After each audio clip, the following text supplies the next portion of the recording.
মালিকের কঠিন পরীক্ষার ইসমাঈল, এই তোর বাবা নবী ইব্রাহিম, আমার কলিজার আপন,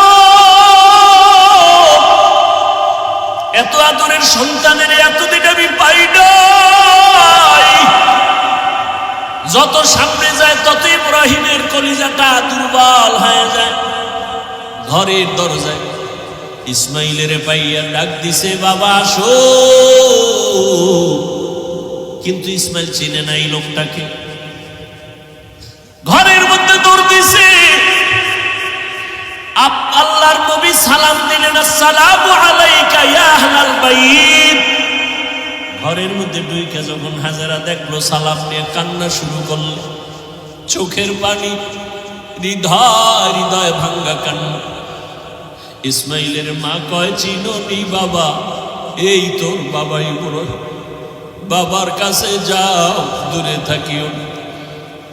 মালিকের কঠিন পরীক্ষার ইসমাইল,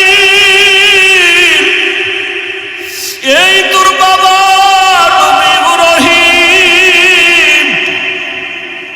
বাবা সন্তানের পাইয়া বুকে জড়াইয়া কান্নার আওয়াজ, এমন মায়ার কান্না শুরু হয়ে গেল।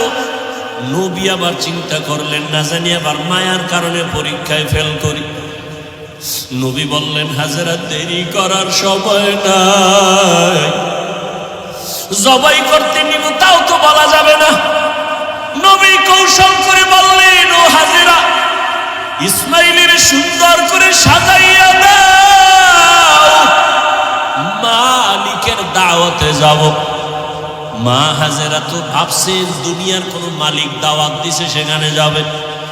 মা হাজেরা বুঝতে পারেন নাই যে আসল মালিক দাওয়াত দিয়েছে।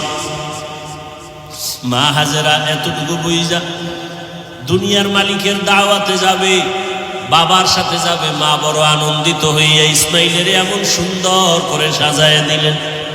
এবার ইসমাইলের নিয়ে বাবা রওয়ানা। বাবা সামনে হাঁটে, ইসমাইল পেছনে পেছনে হাঁটে। মা দুঃখিনী দরজার কিনারায় দাঁড়ায় দাঁড়ায় সন্তানের দিকে তাকায় থাকে। একটা সন্তান যখন আপনাদের এলাকার মানুষ বাঁশখালী থেকে চট্টগ্রাম যায় বা বিদেশ যায়, মা ঘর থেকে যখন সন্তানের বের করে দেয়, মা চোখের পানিগুলো আঁচল দিয়ে মুছে সন্তানের পেছনে পেছনে মাও কিছু দূর আগায়।